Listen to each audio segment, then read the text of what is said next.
Josh Allen is a turnover machine now in the postseason, and he is the reason the Buffalo Bills, again, will not win a championship. They have by far the highest ceiling out of any team in the league. Elite talent, NBA shot making, versatility, and the best coach in the league in John Shire. They can beat you in multiple ways. Half court, full court, run and gun, walk it up. And they out-execute you, maybe except for that game versus Texas Tech.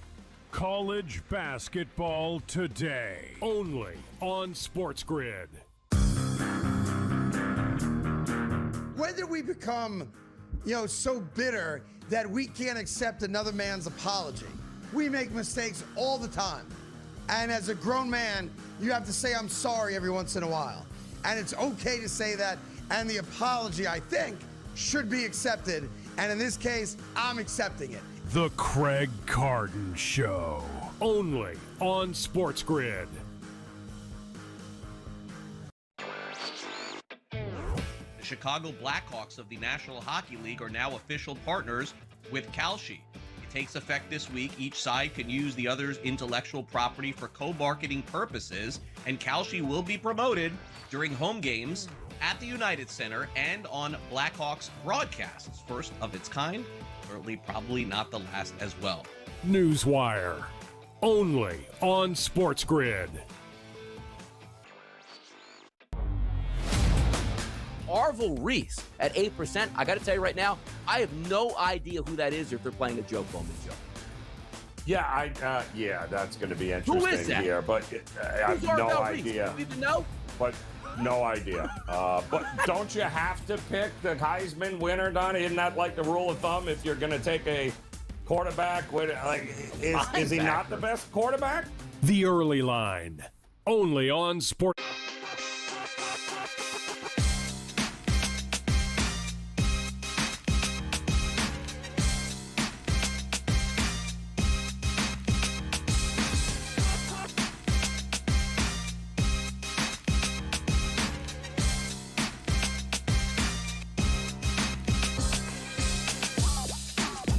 GameTime decisions live on SportsGrid. Kevin Walsh with you from the decisions desk as we have big ones to make for the national championship game in college football between Indiana and Miami. A touchdown and a half spread. So those eight and a halves that were popping, those are gone. We've settled in 7.5. It's total dropping. We're looking 46 and a hook primarily out in the market. We will cover this pillar to post. Your in-game coverage will be fantastic tonight, of course, led by Scott Wetzel and Gabriel Morency. Fernando Mendoza versus Carson Beck. Kirk Cignetti versus Mario Cristobal. But with a game of this magnitude, we can't do it alone. Live and in studio with me is Joe Lisi. What a game on our hands tonight. It really is, right? You're number 1 versus number 10 seed. Can Miami do it as the U back? Mario, big chest with 3 big wins under his belt. Ole Miss, Ohio State, and A&M. But can he knock down the best team in the Big Ten tonight? 7.5-point dog. Line opened up at 5.5. We saw 8.5. So now we're settling right around a touchdown. DJ Khaled is in Miami. Mike Irvin is in Miami. I'm sure Ray Lewis, Ed Reed, the U is back. They're going to play a little bully ball with Kurt Cignetti. Here's the thing. Indiana plays bully ball better than anybody. Okay. They're disciplined. Offensively, defensively, specials. If Miami is going to pull this game out, they're going to need their quarterback, Carson Beck, to step up tonight and make plays. And I don't mean sideline to sideline. Vertical plays to attack that defense over the top, and that remains to be seen whether Carson Beck can answer the bell. I do like the over in the game. Lean to Indiana because I do feel they have the coaching advantage. They do have the quarterback advantage, and I think they have the more complete rushing attack. We'll see how it plays out. Yeah, we will certainly see how this one plays out tonight. Is it important to note, actually, that this game is being held in Miami Wow. The pseudo. Look, it's not Miami's home field, but they play home games at Hard Rock. Do you think? Let me ask you this much: does it factor into the spread of this game at all? If this was in Texas, is it 9? Or you think 7.5 is the true number? Or no? Do you think the home field matters? Absolutely. Okay. Because we talk about creatures of habit. I mean, that's the biggest thing. 2 weeks now they have had to prepare at home. Nothing really changes. I mean, Indiana is the true road team in this environment. And again, we talk about, you could think about the history of the Orange Bowl back in the day and South Beach and knowing just how Miami has struggled to bring fans into their home environment and really have that home field advantage. They certainly have it tonight. Yeah. And I think that's the biggest thing. And again, to see the line movement go from 5.5 all the way 3 points, a field goal, right after that win for Oregon, it is intriguing because, I was impressed with Miami's win over Ole Miss. The way they were able to dictate the tempo, the way they were able to keep Trinidad Chambliss and that offense on the sidelines. 8 plays in the first basically 2 quarters. I mean, that's a testament to just dictating the offensive line and winning in the trenches. And if they play like that, they're going to be in this matchup from start to finish. I am really excited to see what these quarterbacks deliver. You have I think at last look, minus 7,000 favorite to go first overall in Fernando Mendoza. And a year ago, the favorite to go first overall, the draft where Cam Ward went first, in Carson Beck. These are 2 quarterbacks who have had different seasons, different careers in college, but a lot on their plate tonight. Certainly. We will talk to Coach Terry Bowden a little bit later on, get his thoughts on the national championship game. But sticking with the line of coaches and Hard Rock Stadium, we did get some breaking news today that the Miami Dolphins will be hiring Packers defensive coordinator Jeff Hafley as their new head coach. Of course, the decision to move off of Mike McDaniel and their general manager. They brought Sullivan in over from Green Bay, sticks with what he knows by making Hafley the head man here in South Beach. What do you make of this decision? Well, I would love to say it's an upgrade for Mike McDaniel. You better think that. Upgrade defensively, maybe. Maybe.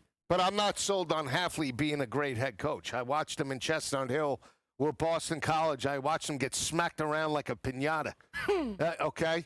And when we talk about his defense, was that defense dominant at the end of the year? Am I mistaken, or did that defense get torched in the second half of that matchup by Caleb Williams, Street Ball Williams? I mean, without Micah Parsons in that lineup, did Jeff Hafley elevate this team? They also gave up, what, $128, $130 on the ground to Derrick Henry when their playoff hopes are on the line as well with Snoop Huntley and allowed 41 points? I don't know, elite DC all of a sudden? I mean, or just a good old guy that we know, so we're going to bring him in-house. That's what we do in the NFL. If we know somebody, hey, I hate to say nepotism, but, I mean, I work with the guy. He's good. Really? I mean, we couldn't get anybody else. I would take McDermott over Hafley. We can't get McDermott in the house? I mean, we can't get somebody else? This is the best the Miami Dolphins could do. Jeff Hafley. So you wish you kept McDaniel? Now stop. I'm Come on. Come on. I would have made a right. Now, I think Stefanski made the right fit for an offensive guy. That's perfect. A perfect team to go to. Yeah. But I would have thrown the kitchen sink at Stefanski. I would have said, hey, you want control? You want to I would have given that to Stefanski. At least I think he's a much better head coach than McDaniel and Hafley. The fact that we're going Jeff Hafley, I mean, it doesn't move the needle in any capacity. I think that this is a move that kind of was telegraphed by them going again with somebody from the Green Bay organization to become their general manager. I think that familiarity is often important. This is also, again, somewhat of a lame duck team in that they have Tua Tagovailoa right now on the books, who is expected to, be gone, but that leads to a insane dead cap. We don't know who their starting quarterback is going to be, and I think the Dolphins are trying to sell turning culture around more than anything else. I think they are kind of a man without a home right now. There is no identity here whatsoever. There's really nothing foundational in Miami. I don't think.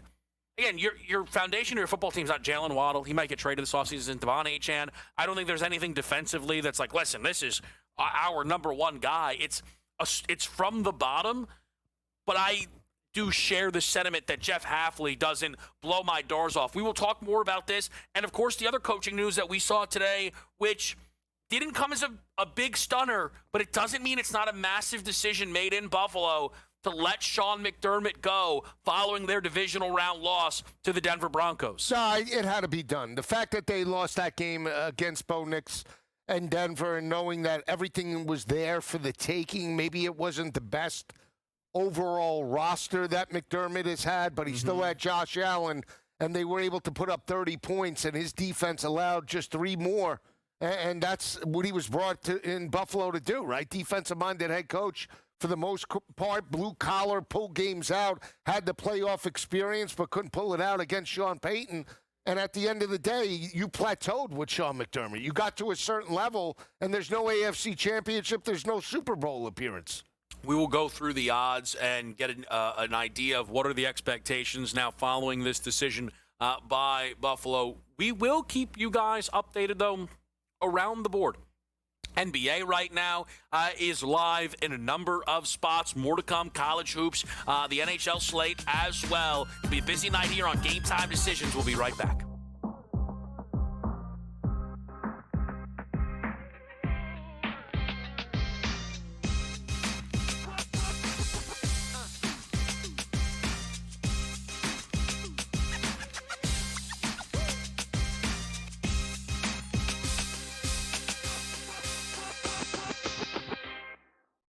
It all comes down to this. We got you covered right up till kickoff. The Miami Hurricanes, a 10 seed built on pressure. The Indiana Hoosiers, undefeated and dominant. Spread, total, player props, insights across the full betting board. National championship coverage. And I'll be ready. I'll be ready. I'll be double checking the list twice. Only on SportsGrid. The immediate word on the street in Philadelphia and outside is that the best guy for the job would be Brian Dable. It's like all you have to do is spend an hour of your life with me and Tyrone every day, and you're going to learn so much and be prepared for future conversations. Because I told you this back in November. The Craig Carden Show. Only on SportsGrid. Aaron Rodgers' season and maybe career comes to an end. But I want to start by saying this. We always go to the losing team, it feels like, first sometimes. And I know we're going to spend a lot of time on Pittsburgh. But I think Houston's live, right, man? Like, I mean, if they're going to play that kind of defense next week, they're going to beat New England too. Newswire. Only on SportsGrid.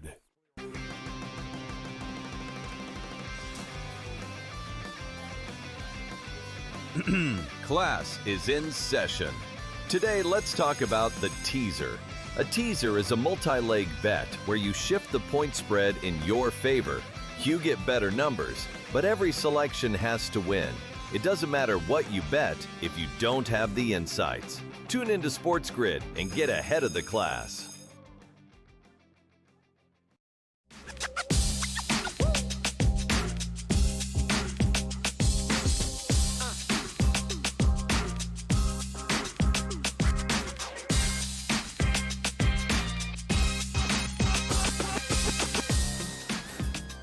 Game time decisions here on SportsGrid, the national championship between Miami and Indiana. We will talk about the side, but the total, there is a disagreement between you and I. Yeah.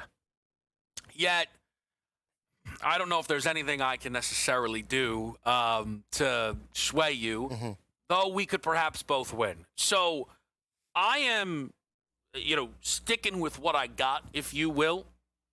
on the night that Indiana clinched this matchup with their victory over Oregon. And you know me, Joe, I don't usually do this. Like, on that night, on open, I bet under 48.5 in this game. Some of that is the shows that you and I have been doing together. The look-ahead total for that football game, you mentioned the look-ahead spread of 5.5. The look-ahead total was 44.5. They moved this number 4 points. Partly Indiana going 56 on Oregon, 38 on Bama. Some of that also, though, Miami scoring 31 on Ole Miss.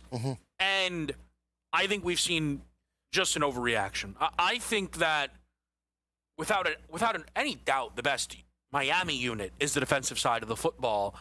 And you could argue Indiana is defensively just because of how good they are defensively.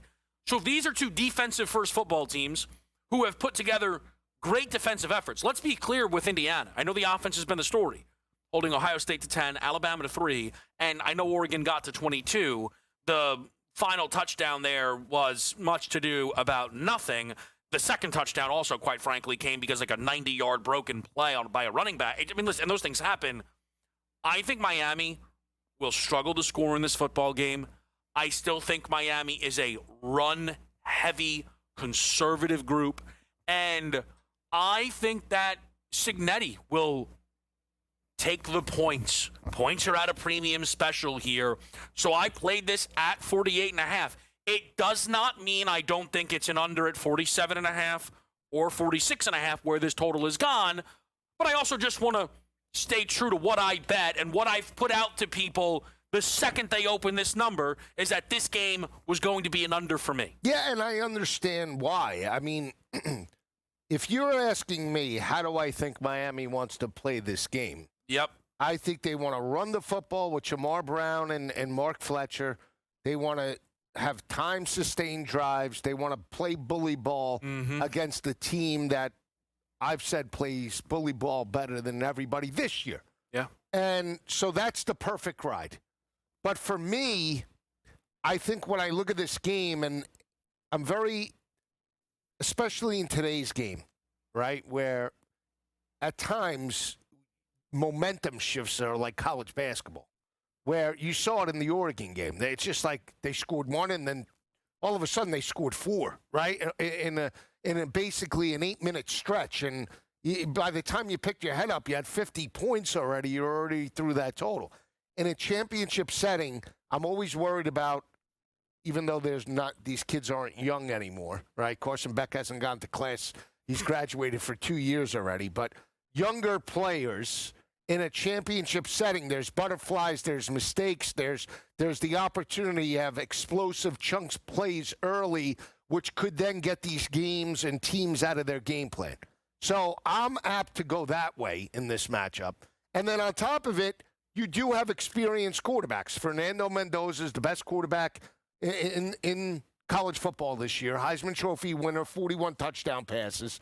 And he has an elite wide receiver core. Surratt, Omar, Cooper, you Becker. You go through the list. Yep. Tight end, right? So, and both running backs can catch the football. So, and Beck obviously threw for 250 plus in the win over Ole Miss. So I do feel that, again, even though Miami wants to dictate the tempo, and Indiana's a run-heavy first offense as well with Kalen Black and Roman Hemby, I still think that if you want to break tendency, it is the quarterbacks that maybe dictate the tempo of this game. And 46.5 to me is a little bit light. That's why I do lean to Indiana. Don't love it. I think Indiana is the right side, but I love the over today. So I think what's interesting, though, and I have not only seen these, sometimes they come in, I've seen you break these spots down. I've done the same where I love the over in Indiana, Ohio State Big Ten championship game because I thought what was best for those offenses was to open it up, trust the wide receivers, trust the pass game. Now, I was right and wrong. I was right. I don't care how dumb this sounds to anybody, that was the best way for those teams to attack. I was wrong that they would do it. Right. Those teams would go out there, and if they dare to throw on first down, 2nd and 10 run every time, you might as well punt. And it was both of those teams, Joe. So the game lands 13-10. We're going nowhere because of this conservative, Hey, listen, let's not get outside ourselves' nature. And I think on the national championship stage, nothing, Joe, about these two coaches says, hey, fast and loose. Miami and Cristobal are not going to go out there, Joe, and say, hey, this is a house money game. This is the biggest game Mario Cristobal may ever coach in his entire life. Right. This game is in Miami. I understand that, but you can't, and for that fact, let's throw a couple of, factors in. Indiana has the best turnover margin in the nation, plus 21. Okay, Miami checks in around plus 11. Yeah. And they have the number one third down offense, converting 56%. Yeah. So that means almost 6 out of every 10 attempts, they're moving the change. Yeah. So if you're Miami, you have to disrupt that. How do you do? You got to score first. Because if Miami's not dictating that, look, here's the thing. If Indiana jumps up 7-0, yeah, okay, we can run it. You go 3 and out. Now you're down 14 or 10-0. Now what do? You're going to still go, and if you're Mario Cristobal, then run the football with Fletcher and see if you could do it and be predictable? Or are you going to get the 7th-year quarterback that you signed for big money and at least let him rip? You have maybe a speed advantage on the outside, but you can't exploit that if you don't open up the offense. And that's where I hear everything you're saying. And yet, he gets that lead, I feel even better. Miami's up 7-0. Malachi Tony screen pass, Beck might not throw again until the third quarter. Because that is who they are. Let's talk about who's going to get the lead. First, let's talk about the side here in the national championship game next.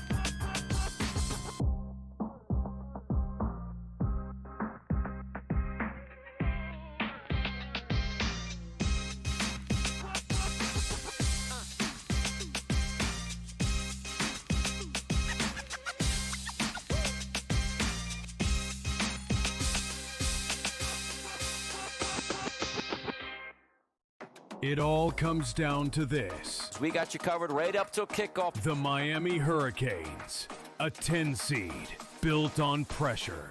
The Indiana Hoosiers, undefeated and dominant. Spread, total, player props, insights across the full betting board. National championship coverage. And I'll be ready. I'll be ready. I'll be double checking the list twice. Only on SportsGrid. The immediate word on the street in Philadelphia and outside is that the best guy for the job would be Brian Dable. It's like all you have to do is spend an hour of your life with me and Tyrone every day, and you're going to learn so much and be prepared for future conversations. Because I told you this back in November.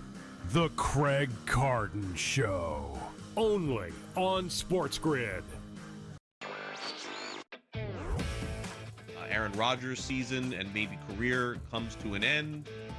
But I want to start by saying this. We always go to the losing team, it feels like, first sometimes. And I know we're going to spend a lot of time on Pittsburgh.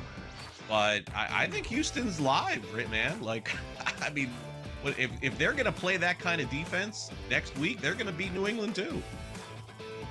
Newswire. Only on SportsGrid.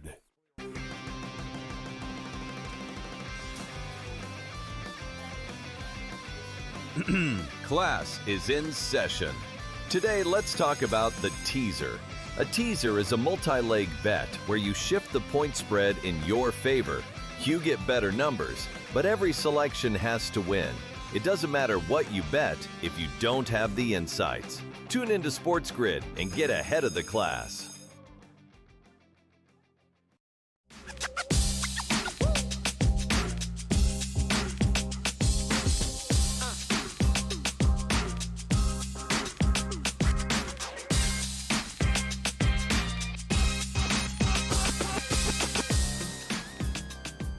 Game Time Decisions, the show that wants to let you know Riley Nowowski absolutely did not score last week.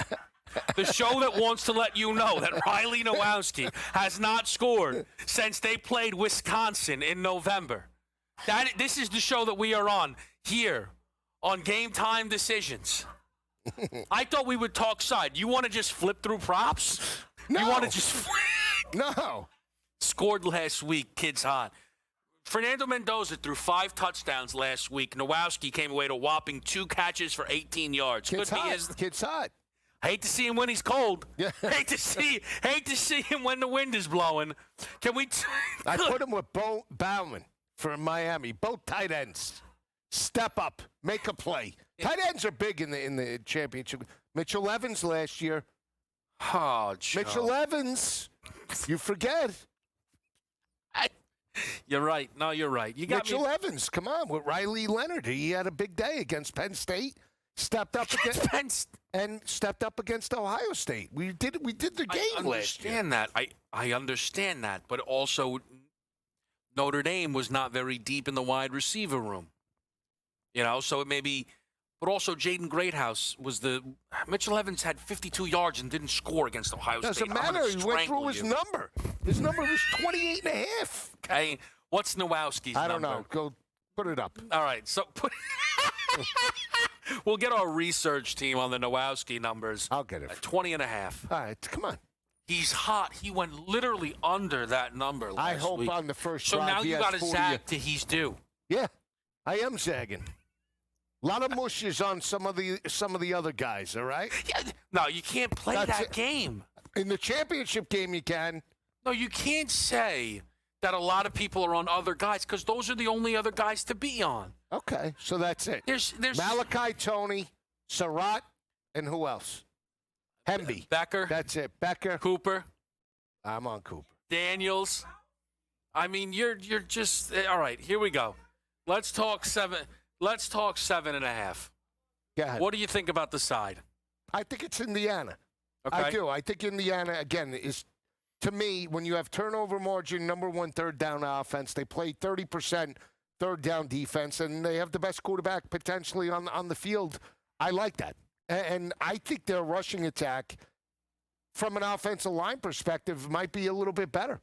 I know people will argue that and say Miami's offensive line has a significant advantage, height, weight. I get that, but I just think Indiana's much more disciplined in what they want to do. They have an identity where I just think Miami is, again, they've done a great job. Cristobal's got this team back. They're prominent again, but I think today they get exposed. I lean towards Indiana. My final score for this game, and Let me hear this. 24-13. Nice. That's a reasonable score. It's yeah, nice. I think it is a reasonable It's good. score. I saw it's like 150-1, correct score. So that's kind of where I'm at. Now, again, I have a tendency to do this with my final scores. Is if it's 8.5, field goal comes in late, it lands 8, no sweat off my back. Right. Give me a Joe Lisi ballpark final score. 41-24. Blowout city. You don't even like this total. Yes, I do. You don't even like. Yes, I do. 41-24. Let's call it what it is. What? You got the other guy Saturday, and now you think you found something. What do you mean? Saturday, you had a head-to-head best bet, right? Saturday I won. I won the over in the Seattle game. I understand that. Sunday I won. I had the under. Yeah. In the Bear game. Yep. Did it not hit? It sure did. Okay. So now you like the under. I'll root it in for you. Let me ask you this: if the score is 27-20, right? So over the 46.5, under the 48.5, 3 minutes to go. You rooting in more points? Absolutely. Why? Why? Why? We can't both eat? No, because you know I want why? this game. Because you know why? Because I'm this a game pig. because it gets to 47, and you'll be. I haven't made $1 yet. You don't make money until this game gets to 55. Yeah, I'm taking a shot. I am. I'm taking a shot. This game could get 60 points, and it'll be like, no, Chris Nowinski didn't score with this, whoever the guy is. Nowowski? Root for the low-scoring game. Nowakowski? Nowakowski. All right, you want to do best bets quickly? Sure. You know what? Running a little light on time. We got best bets. Crew best bets. Rumor has it they might cook up a primetime producer parlay. Oh, boy. So I think that would be good. But we've got a treat for you all. Coach Terry Bowden, his thoughts on the national championship game next.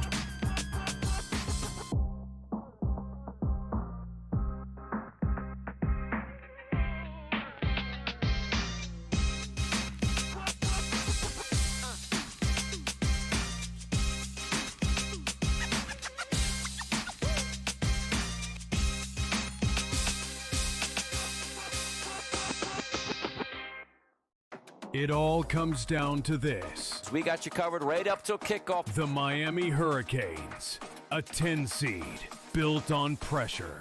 The Indiana Hoosiers, undefeated and dominant. Spread, total, player props, insights across the full betting board. National championship coverage. And I'll be ready. I'll be ready. I'll be double checking the list twice. Only on SportsGrid. The immediate word on the street in Philadelphia and outside is that the best guy for the job would be Brian Dable. It's like all you have to do is spend an hour of your life with me and Tyrone every day, and you're going to learn so much and be prepared for future conversations. Because I told you this back in November. The Craig Carton Show. Only on SportsGrid. Aaron Rodgers' season and maybe career comes to an end. But I want to start by saying this. We always go to the losing team, it feels like, first sometimes. And I know we're going to spend a lot of time on Pittsburgh. But I think Houston's live, right, man? Like, I mean, if they're going to play that kind of defense next week, they're going to beat New England too. Newswire. Only on SportsGrid.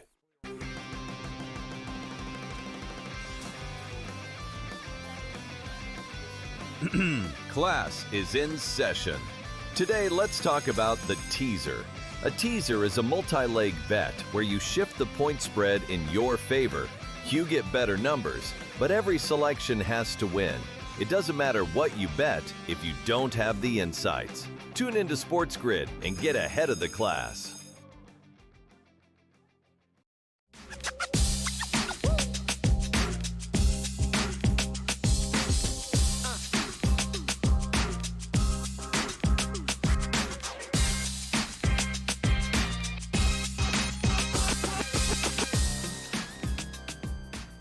Game time decisions on SportsGrid. Kevin Walsh with you alongside Joe Lisi. We are now joined by Coach Terry Bowden. Coach, it is always great to get you in here, of course, on the night of the national championship game. It's even better. And you have two teams who have had two, hard-fought roads to get here when you just think about the course of this season. Though Indiana has started to make it look easy. Coach, I'm curious what you think about this team laying over a touchdown in the national championship.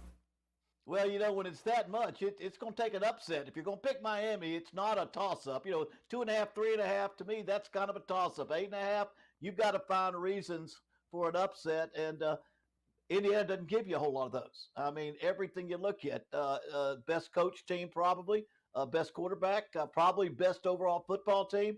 You got to have upset things. Turnovers, Miami's got to win the turnover battle. Indiana's number one in turnovers. You got to have no foolish penalties. Indiana's number 1 or 2 in penalty average. You got to have everything you've got to have they're good at, and so it's going to be difficult to find an area that Miami can do. So I went back and looked at Iowa. I looked at Ohio State. Both of those teams held Indiana's rushing under 120. They averaged 218. So my first thoughts were, if you're going to go with Miami, you better hold their runners to under 120. Iowa did it on a good day, not a rainy day. Ohio State did it, and you got to hold them there.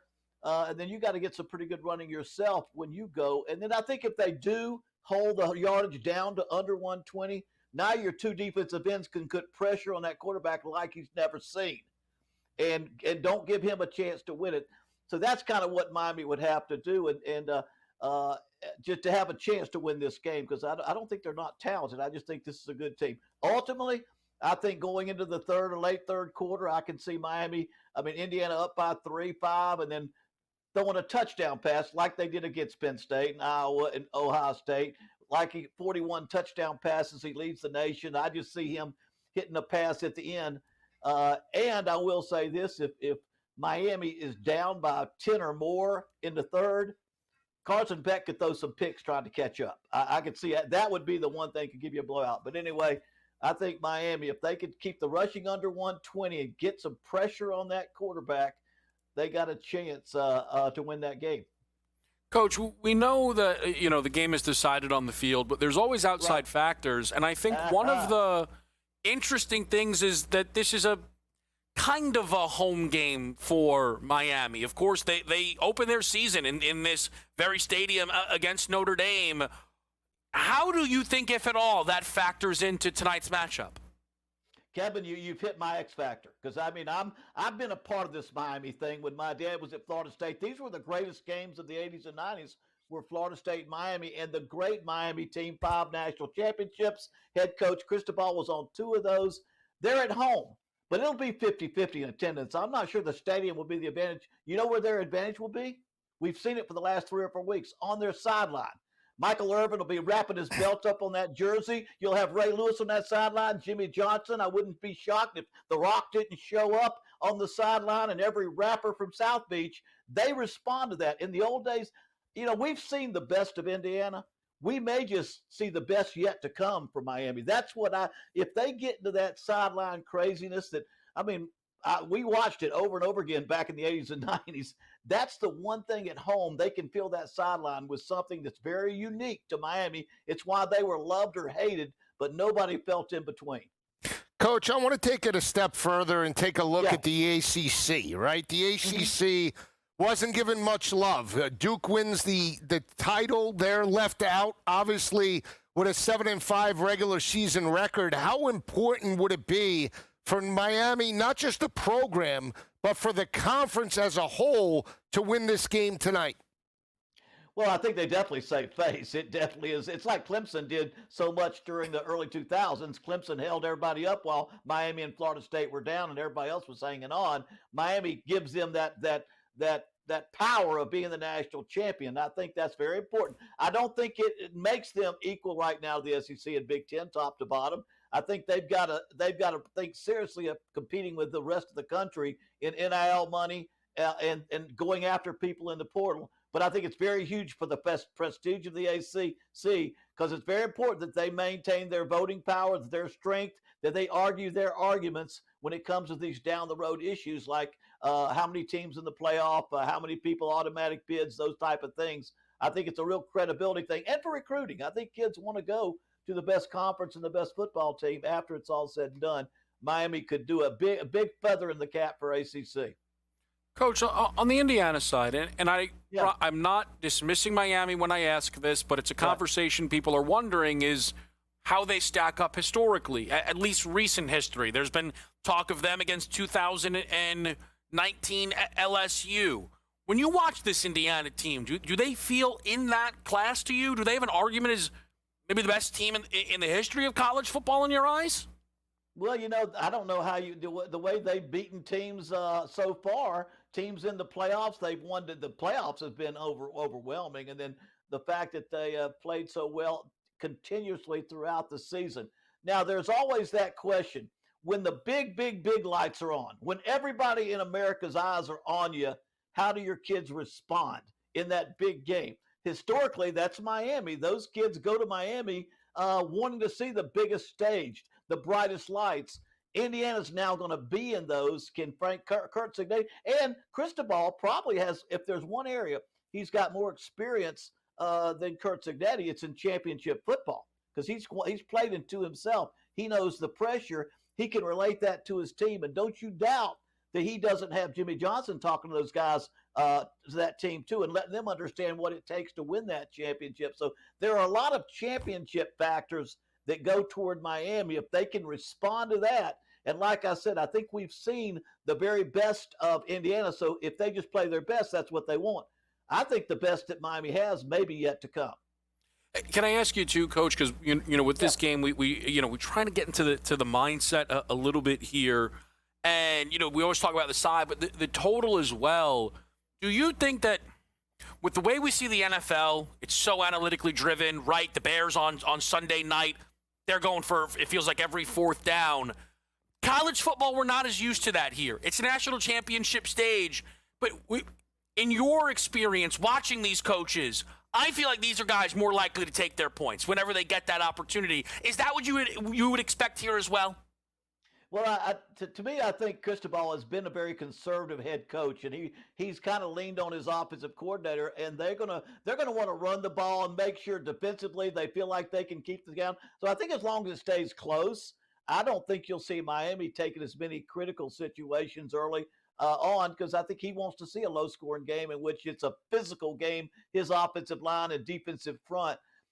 Signetti, I'm not so sure. I don't see him going for it on fourth down, so I'm keeping the drive going a little bit more often. But I do agree with you. When you get into the big game, and both teams are top 10 defensively, these both are outstanding defenses, you're not going to give up. When you got a chance to get points, you're going to get them. Because remember, Indiana is there because they won 20-15 against Iowa and 13 against Ohio State. They know, and then 27-24 Penn State. Each one of those games, they threw a touchdown pass with about 2 minutes left in the game or less. And so I think you take your field goals, you take your points when you can get them. Yeah, I think that is well said. Coach, I want to just thank you again. It's been, really fun throughout this college football season. I know getting to do this here on Game Time Decisions. Of course, I know you and Joe do an excellent job with everything here on SportsGrid. But, on the final night of the college football season, I just want to, again, thank you for, everything you do here at SportsGrid, and enjoy the game tonight, Coach. Thank y'all. Appreciate it. And let's watch some great football tonight. Absolutely. And we're going to take a quick break here. But when we get back, I've been kind of waiting to ask this question to Joe, because the casualness to which people are invoking 2019 LSU cannot sit right with him. We'll find out on the other side of this commercial break.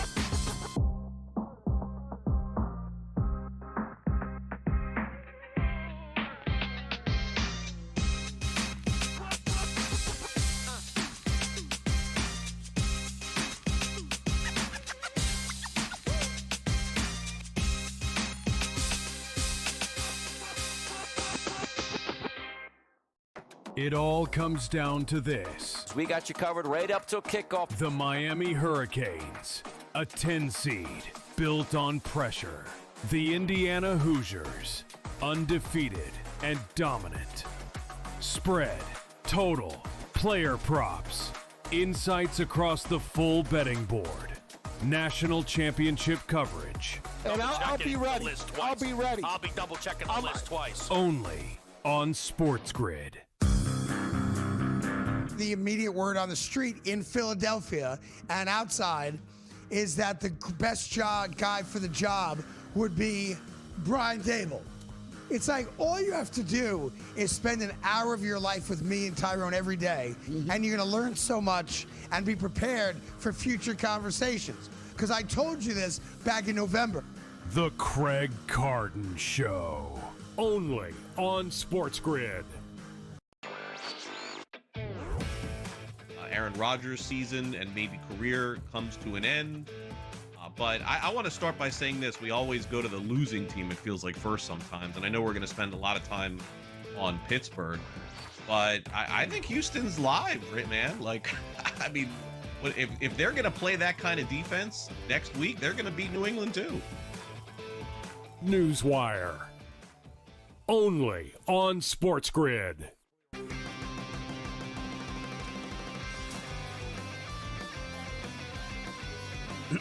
Class is in session. Today, let's talk about the teaser. A teaser is a multi-leg bet where you shift the point spread in your favor. You get better numbers, but every selection has to win. It doesn't matter what you bet if you don't have the insights. Tune into SportsGrid and get ahead of the class.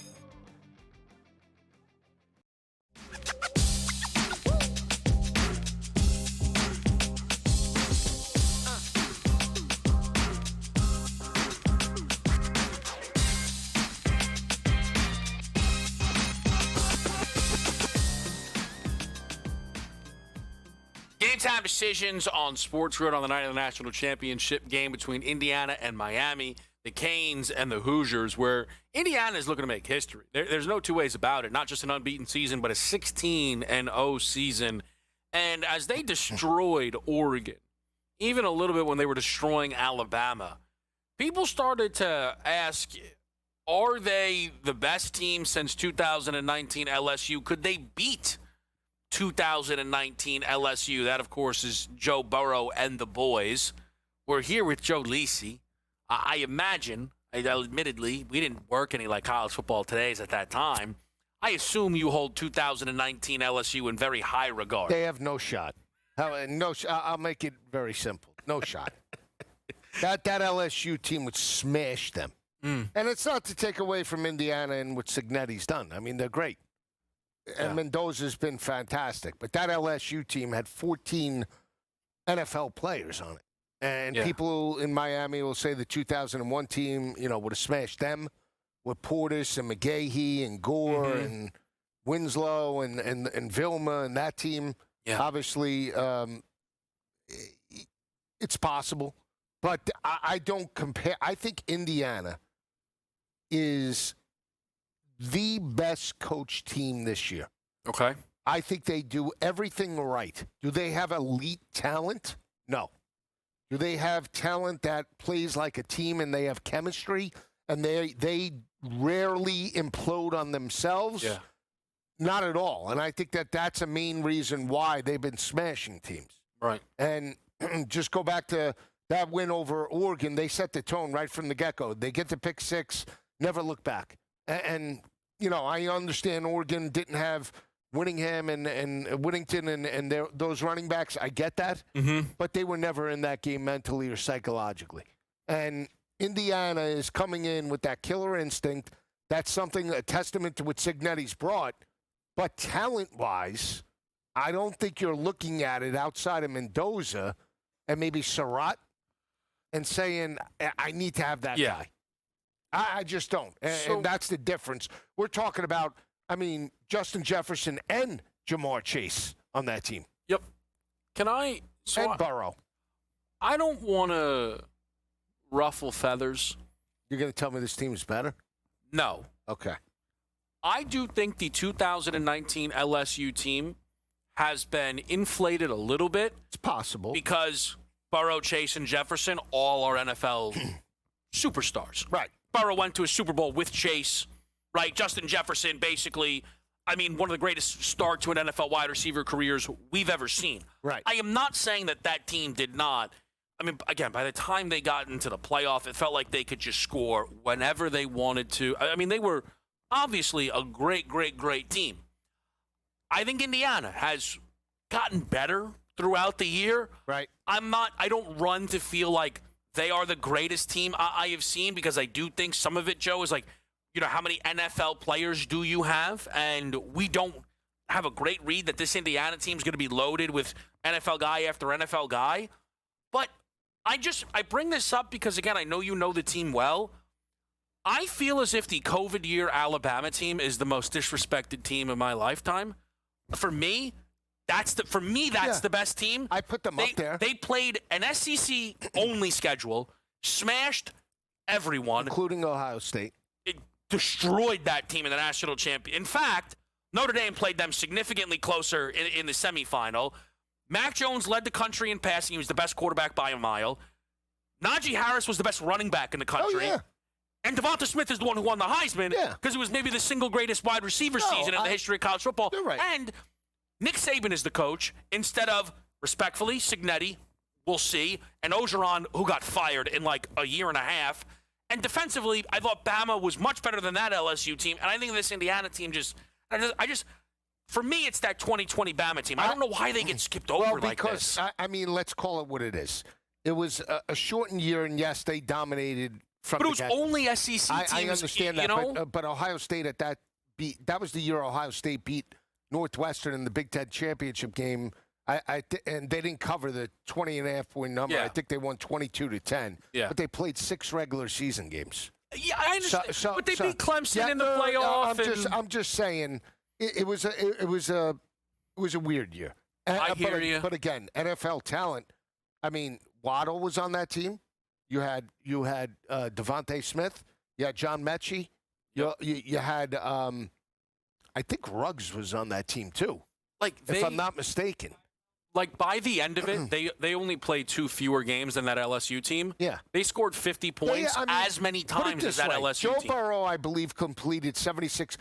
Up until that year, 2019, Yep. I believe the highest percentage in the play. Well, I know in the playoff era was Baker Mayfield at 71% completion percentage. 2019, Burrow had 76, I think, 0.7. I think Mac Jones eclipsed that at 77 or 78%. 77.4. So he had a fantastic year. Yeah. I mean, they blitzed Georgia. That was the year they laid 5.5, and they beat them 41-21 in Tuscaloosa. They had that three was of a the top dominant 5 team. Heisman finishers that season. Najee Harris was unbelievable. 26 touchdowns. I just think it gets put in the backside because, again, no fans in the stadium. It wasn't a real year. Yeah, they got through. They weren't going to play, so you don't get as much love.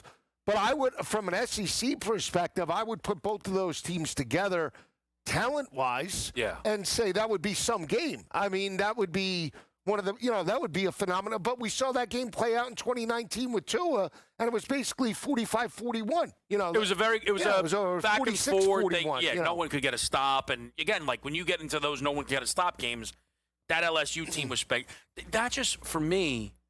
Now, I will say that I'm a purist too. You go back to the mid-'90s with Nebraska. That's where I tap out. But I'm just saying, when we talk about dominating defenses, I mean, that's what the conversation's great. But even the 90s, I'm not putting Indiana with these teams. The toughness, and this is on all sports, you start comparing eras, though, and those unbelievable, ungodly defenses get matched up with the athletes of today, and it's hard to get a great gauge. It's a really fun conversation. Best bets, will continue to break it down. It's Miami versus Indiana in the national championship game.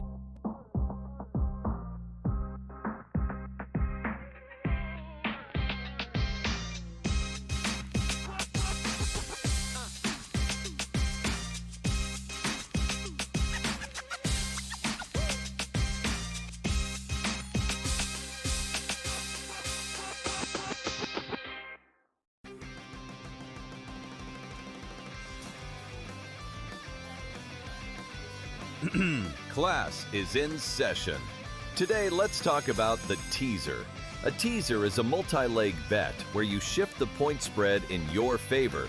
You get better numbers, but every selection has to win. It doesn't matter what you bet if you don't have the insights. Tune into SportsGrid and get ahead of the class. Memphis is shopping John Morant. Yeah, no kidding. They should have shopped him 2 years ago and got rid of him. The problem is, where does he go? Like, what team is going to sit there and deal with a dude who, A, has not been healthy or reliable both on the court or off the court? Like, who's trading for John Morant here, Coach? The early line. Only on SportsGrid. Aaron Rodgers' season and maybe career comes to an end. But I want to start by saying this. We always go to the losing team, it feels like, first sometimes. And I know we're going to spend a lot of time on Pittsburgh. But I think Houston's live, right, man? Like, I mean, if they're going to play that kind of defense next week, they're going to beat New England too. Newswire. Only on SportsGrid. Awesome offensively, and in reality, they weren't awesome offensively. In the first half, they just had the Kwan Lacey broken play. I hate to say this because I do not want to take away credit from everybody who went on the run that they went on. But I think it's fair, maybe you won't, to wonder if that result is different if Lane Kiffin sticks around and everybody else with this Ole Miss. Game time decisions. Only on SportsGrid.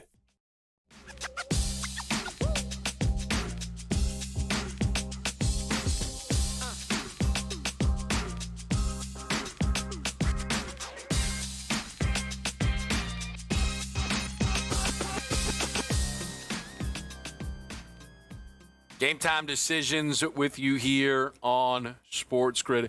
Kevin Walsh, Joe Lisi. We are going to, at the top of the hour, talk some NFL, coaches, a lot of different things going on, some, divisional round stuff. We have already done some pro football today, so you're going to get a lot of information from there. But I want to put some just best bets on the board, what action we have, what action we are circling up. Always know the guys in the back are going to lock in some wagers as well. So let's put those on the board. AJ's with me on an under. He played it today at a 46.5. We're rooting that in. All clear. Sam is on a Kalen Black anytime touchdown score, even money. Chris is on an Omar Cooper anytime touchdown score at plus 140. And then you guys know I played the under in this game. Again, I think it's an under. I think I said final score 24-13, so that's 37 points. So I'm putting up what I bet. It was out there, so I'm putting up it at 48.5. Joe, for you, as you scribble on your notepad, what's your best bet here tonight? I'm gonna give my serious ones, and then after seeing that, what I just did.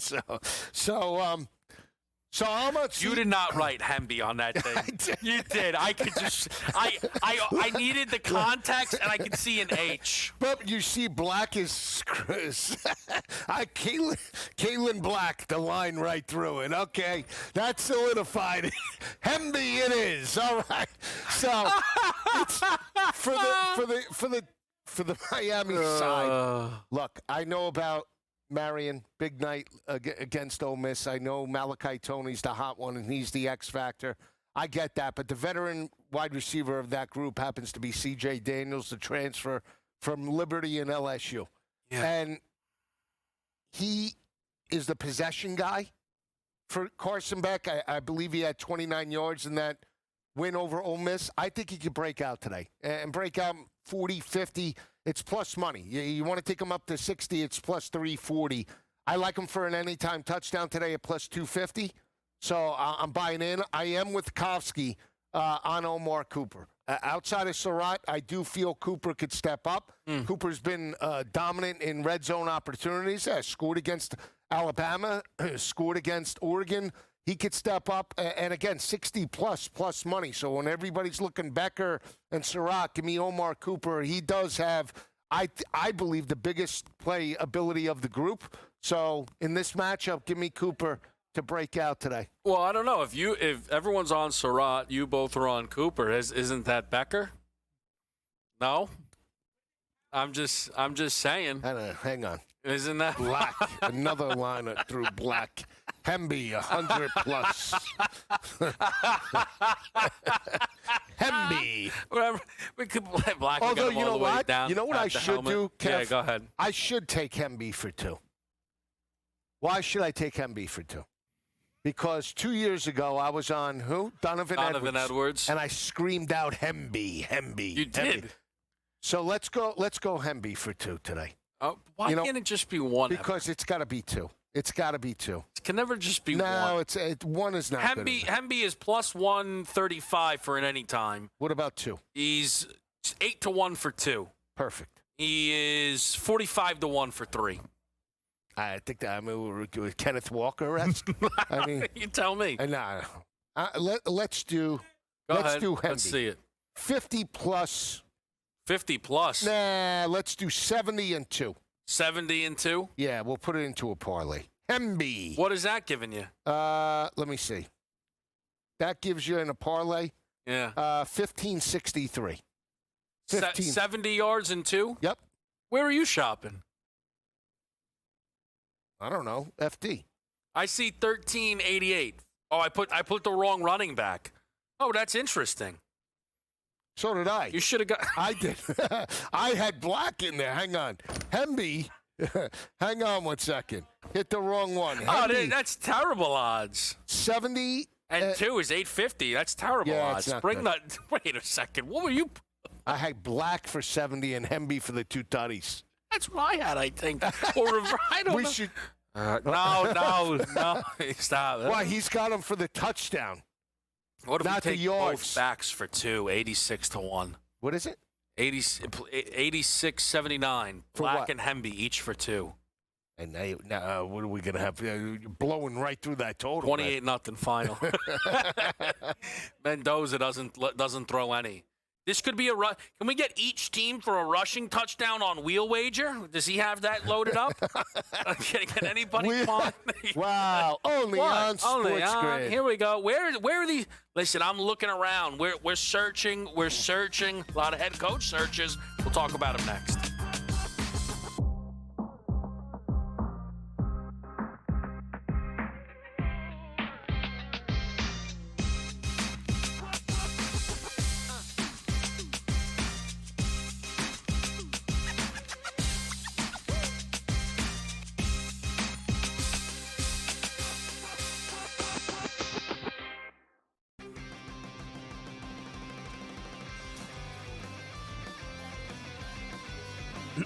Class is in session. Today, let's talk about the teaser. A teaser is a multi-leg bet where you shift the point spread in your favor. You get better numbers, but every selection has to win. It doesn't matter what you bet if you don't have the insights. Tune into SportsGrid and get ahead of the class. Memphis is shopping Ja Morant. Yeah, no kidding. They should have shopped him 2 years ago and got rid of him. The problem is, where does he go? Like, what team is going to sit there and deal with a dude who, A, has not been healthy or reliable both on the court or off the court? Like, who's trading for Ja Morant here, Coach? The early line. Only on SportsGrid. Aaron Rodgers' season and maybe career comes to an end. But I want to start by saying this. We always go to the losing team, it feels like, first sometimes. And I know we're going to spend a lot of time on Pittsburgh. But I think Houston's live, right, man? Like, I mean, if they're going to play that kind of defense next week, they're going to beat New England too. Newswire. Only on SportsGrid. Awesome offensively, and in reality, they weren't awesome offensively. In the first half, they just had the Kwan Lacey broken play. I hate to say this because I do not want to take away credit from everybody who went on the run that they went on. But I think it's fair, maybe you won't, to wonder if that result is different if Lane Kiffin sticks around and everybody else with this Ole Miss. Game time decisions. Only on SportsGrid.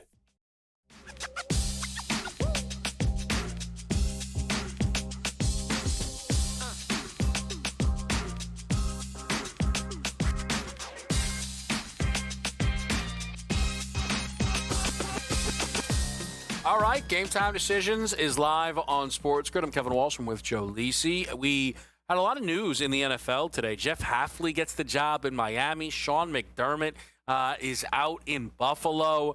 We're still awaiting some more hires. Stefanski, Harbaugh finalized over the weekend, Joe. How do you feel about the Dolphins making Jeff Hafley the lead man of this organization? Not good. I would have went Joe Brady. If I could have gotten him. I doubt, with the Bills we believe the Bills are going to go in-house and Brady's going to be the guy.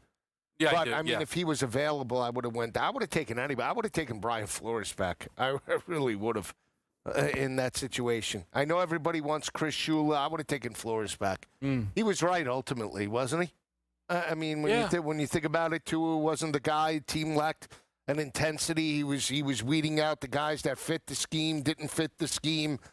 And he's a dominant defensive coordinator. I like him. And it's unfortunate, but you get a guy in Hafley that already proved he couldn't handle the college ranks as a head coach. Yeah.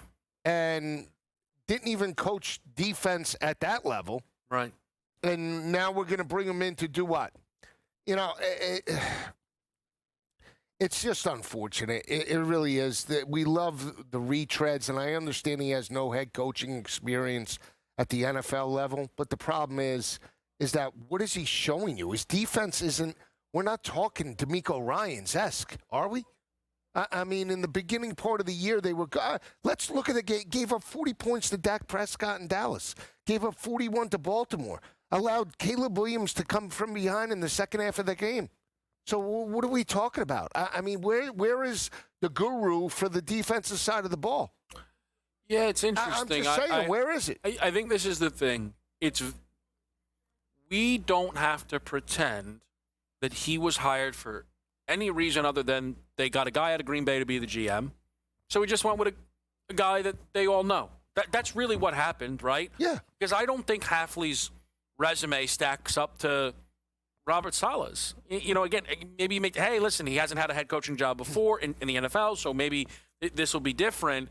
But I don't think it's a very inspiring hire. But I also, for me, Joe, yeah, go ahead. You look around, the Dolphins' job is a hard sell. Is it? I don't. Well, you want to sell me that it's one of the better jobs available? Well, there's a lot of jobs open right now. This team has no future at quarterback. It's sunken money at quarterback. And who are the blue chippers on this roster that we feel great about? Nobody. But so other than that, great. I mean, it's not good. But you AFC East has Josh Allen and Drake May. I mean, it's not like they need a quarterback, okay? But can you get me a quarterback? Can you get me Mac Jones? Can you get me somebody? But is that the? But that's not like. Can you lure? I mean, and I understand the Raiders have the overall pick, number 1, but they're in talks potentially, and that's the rumor for Lamar Jackson. Lamar's a Miami guy. You're telling me I if I'm just wrong, don't know how I'm that just could saying, possibly be but I'm just saying, financially viable. But let's just say, try it. Can we do something? Yeah, I hear you. I would have taken, but again, hiring a Green Bay guy. That's what they did, though. Okay, they went for the Green But Bay. as a fan and part of that, should I be excited about that? No. So basically, you didn't even do your job. You're hiring a guy that you're comfortable with. Right. That's all it is. But you're comfortable with. What's the plan to get us back on track? You imagine the thought process, though, in Miami is we have time because otherwise I'm just Joe, this is all I'm saying. And this is where I think teams, they kind of run into that same wall and they can't break through. This is not a team who should, for any second next year, hey, we can win 10, 11 games, sneak into the playoffs. Let me ask you this. What if we get Kyler? That's my point. Don't do that. Don't pick up that phone. Why? This is a bad team. This is a bad team. Be bad. No. You're a bad team. Be bad. It's okay. You're a bad team. Be bad. For what, though? To give yourself a chance to come out of it good. And what's that game plan? Oh, really simple. Be bad. Yeah, for how many years? Clean the books. And let's Tennessee's bad. Yeah. And the thought, again, but the thought in Tennessee is they have a quarterback. That's what people believe. And if that's true, then eventually they should not be bad. My point is this. Halfley stinks, I think. Okay. I would much rather, knowing what I need, hire a guy like Kingsbury on a second stint and say, you know what, yeah, maybe I don't like the hire. I don't like the hire. I'm just saying. But you also. But my point is, we're in agreement. We need a quarterback. Right. Is Halfley the guy to mentor that? I honestly, at this point, they might as well keep Tua for next season. Come on. Well, really, what's the point of the dead cap? My point is this. If you get an offensive-minded coach. It's a dead season next year. Okay, but you get Kingsbury. Sure. He can at least evaluate talent from a quarterback perspective and get the right guy in there. Maybe. What? We don't know that. He's Coach Baker. He's Coach. I mean, come on. What? I mean, he don't know that. Jaden. I mean, we have a history of Kingsbury elevating college quarterbacks and Mahomes. I mean, what more do we need? I mean, things haven't ended well for Cliff. Like some guys. Here's the thing. Your belief. Hold on a second, though. You believe that Mike McDaniel is not head coach caliber? No. There's a lot of evidence that says Cliff Kingsbury is not either. That's fine that you believe that. But here's the thing. There's more. Hold on a second. Hang on. Go ahead. Mike McDaniel has a better resume than Cliff Kingsbury. He does on paper, but he's not a locker room guy. Well, it's Cliff. Everywhere Cliff goes, the league's on awful terms. Yeah, but I think Jaden was fighting for Cliff. Oh, and I mean, yeah, Jaden right, so, listen, and I'll believe you on that, but there's a bunch of other people that wanted him out in Washington, which is why he's out. Yeah, but wait a second, though. Texas Tech, Arizona, USC. They didn't run him out of Tech. It was his alma mater.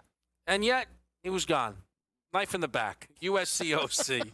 I don't know how he figures this stuff. You're crazy. No, really. You're crazy. So Buffalo's going to... So here's the deal with Buffalo, okay? Listen. What? I can't. As a Dolphin fan, I can't do this. What? Because McDaniel stunk. Okay? And again, I'm going to go back to this. Tua is not the answer. Yeah. You want us to keep Tua. No, I don't. And you want to go down with the ship and keep No, I don't want that. What I'm saying is based on the awful moves they've now made, they might as well keep Tua. Getting rid of McDaniel, getting rid of Flores, bad move, right? And then getting rid of McDaniel, bad move. And then hiring Halfley, bad move. At this point, just stick with Tua, the move that started we went it all. Halfley. Yeah. You couldn't give us, again, I mean. I didn't hire Halfley. We couldn't make a run at Stefanski. No, it's a bad job. Stefanski preferred Atlanta. It's a bad job. Kingsbury, Flores. I think Barry would rather be an OC than the head coach of the Dolphins. I mean, isn't Minter technically a better DC than Hafley? I mean, he doesn't want that job. Minter might get the Baltimore job. They don't want the Dolphins job. Was not a good job. Bad job. Pretty obvious. I would have taken Gruden. You screwed. It's in Tampa. So you're trying to. You're just trying to get a swag box. Cut it out with this. Swag box. I want a coach that can actually win the locker room over, and a coach that cares. And a coach that's not sure Hafley cares. Yeah, but he's a yes guy. I'm sure McDaniel cares. He's like Schottenheimer in Dallas. Come on. Why didn't you value McDaniel galvanizing this locker room? Galvanizing because come on, he's vape boy. They were 1-6 out of nowhere, 7-9. Gutty. You in this like the resume of what he did. What a performance! Almost beat Josh Allen with Skylar Thompson. Unbelievable. I can't. The resume speaks for itself. You wanted to give him a 10-year contract. He made the playoffs with Tua multiple times. Right now, he's jobless. He's interviewing left, right, and center. So everybody's interviewing. He's more likely to get a job than Matt Nagy. Put a team on it. Where does McDaniel go? I actually think he's going to end up the OC in Tampa Bay. All right. To be honest. Okay, so he's not a head coach. Well, I think he should be a head coach. I know we don't agree. Ah, you dirty pool. Dirty pool.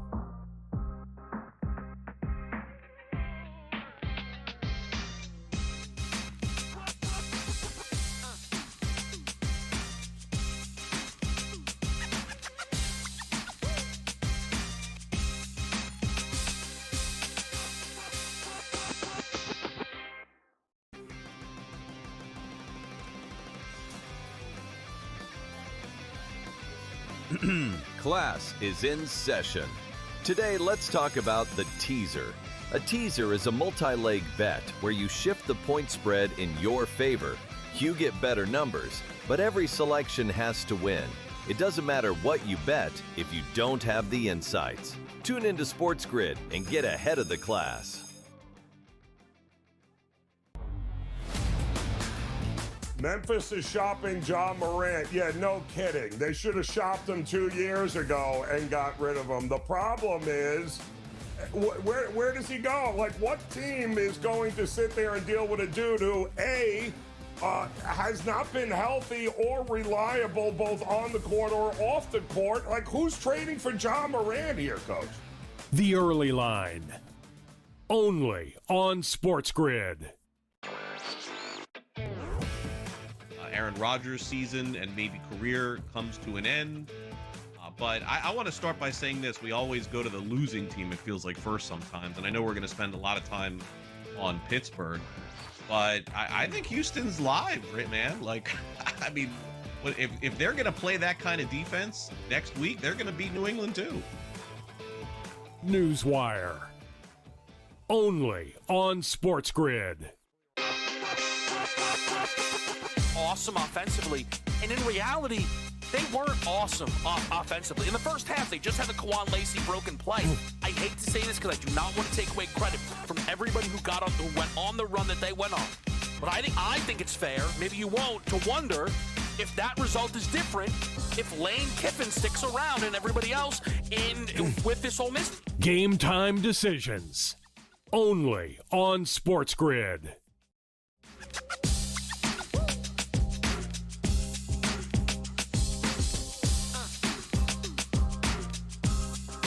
Here we go.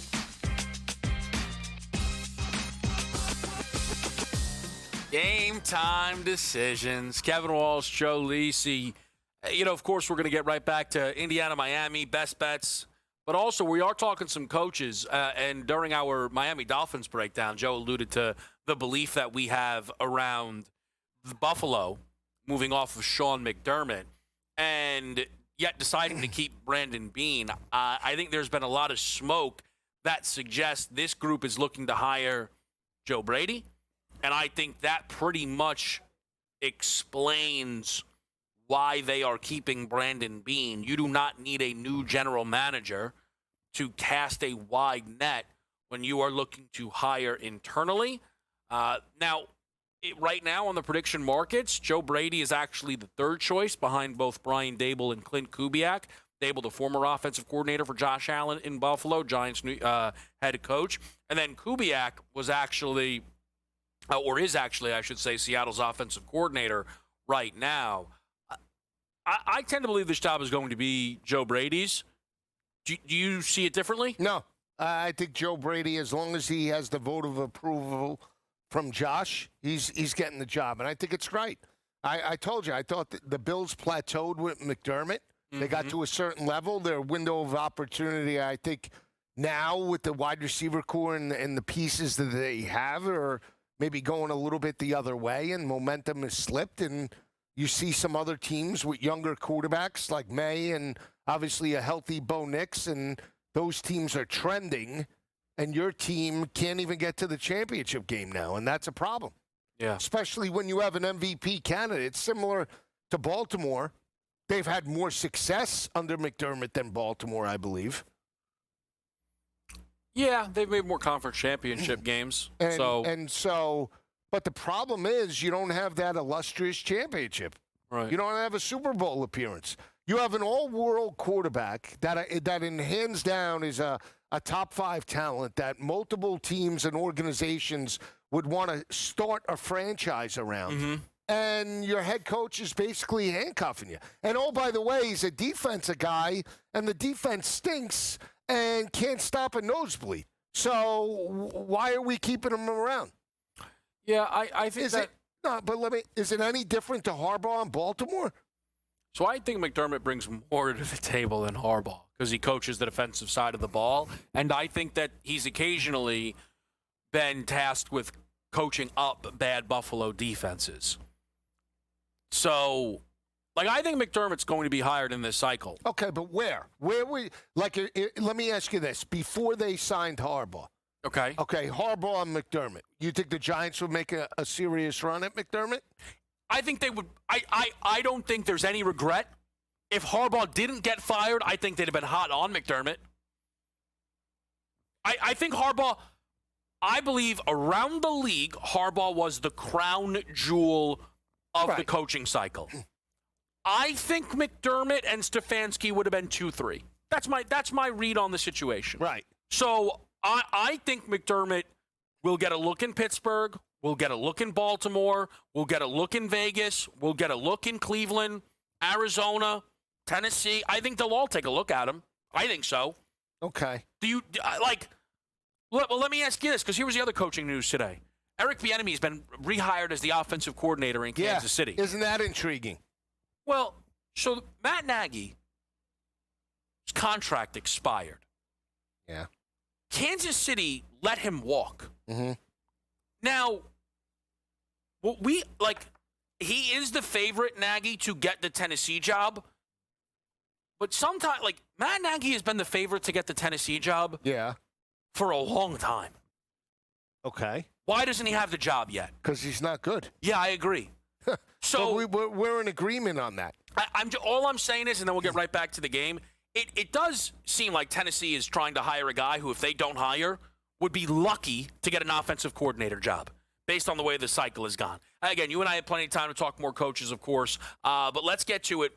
Miami, Indiana, you and I do this on a number of games, so I actually want to just kind of because we'll do the best bets, what's locked in the next segment. Mm-hmm. What are you eyeing up? What for me, as we've talked through it, I look through the game, right? I know I'm on the under. Doesn't mean the game's going to end 3-0, right? Touchdown-wise. I'm actually leaning more running backs than receivers. Fletcher, Hemby, Black. I don't know. Is Chamar Brown worth a look? Plus 320. I'm more on the other side, and I'm just playing the game out. Again, I know both teams want to run the football, but in these games, Kev, I just feel like you have to go a little bit contrarian. Okay. But I think back to last year with Quinshon Judkins and Travion Henderson. Judkins had a huge day. What do you have? 3 touchdowns, had 1 in the receiving game. Yeah. 2 the 70-yard run. I mean, the cream does rise to the top. The problem is that, are we putting Black and Hemby and Fletcher and Brown up in that level? Travion Henderson and No. are no, we? no. But that's what I'm saying. Those guys were pure, legitimate first-round talents.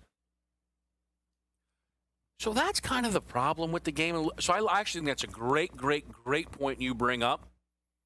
This game, who are the future round one guys? Mendoza, maybe Surratt, and if Tony and was a senior, right? But he's a freshman. So a quarterback and the two wide receivers, like that's it. Part of that's why a little bit like for me in the under, right? I know it's like just crazy. These are not wildly talented offensive teams. I don't even think Miami is like they're not an elite offense. Like Indiana's an elite. That's one of the reasons I'm such a believer in Mendoza, and I really believe that he is a lot like going to be so good in the NFL. But if you're high on Mendoza like you are, I am, and you're Signetti, and I know you want to run the football, but you're not going down in this game without your Heisman guy stepping up and making plays. And you're 100% right. And one thing is, too, they were very, very comfortable throwing short touchdowns, I feel like, as the playoff has gone on. But, again, like they do like their running back room. And we're getting plus prices on pretty much everybody, which is also not normal when we talk college football touchdown prices. So we'll continue to break it down. Best bets, in-game lives around the corner. We're live here on...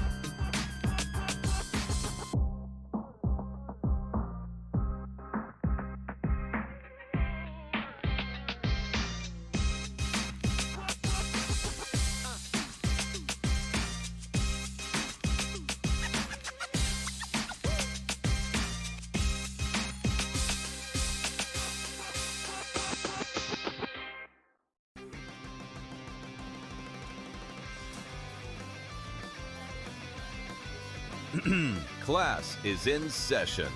Today, let's talk about the teaser. A teaser is a multi-leg bet where you shift the point spread in your favor. You get better numbers, but every selection has to win.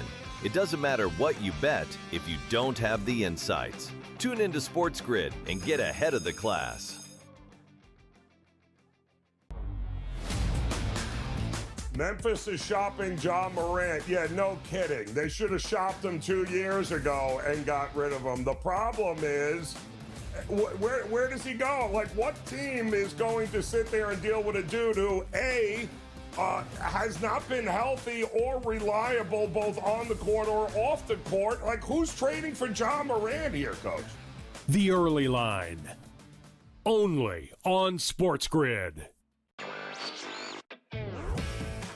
Aaron Rodgers' season and maybe career comes to an end.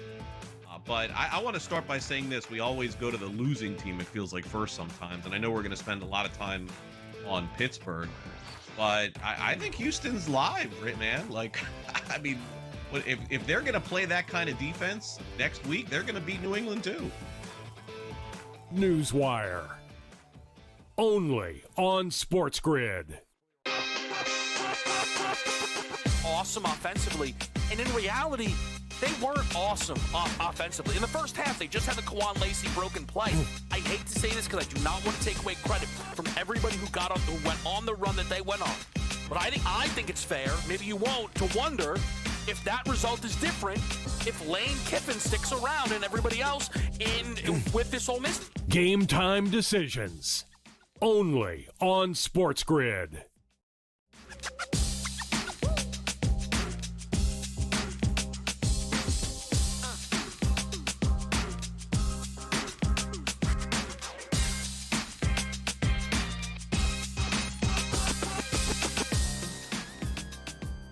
Game time decisions. Let's make it happen, people. Miami, Indiana, best bets, what we like for this game, what we see from this game. Joe, what do you think the key, side-wise, and the difference in this game is going to be? I think Miami has to score first, and I think they have to put the game on Indiana because, again, when Miami's winning these games, the ones that they have, Ohio State, A&M, and obviously Ole Miss, they're keeping the opposing offense on the sidelines. Yeah. They're able to sustain drives. They're able to win on third down and just push around their opponents. And if they could do that early with Indiana, then it falls right into that. It falls into the Hurricanes plus the 7.5, and it falls into under 46.5 because that's exactly the way they want to play it. Yep.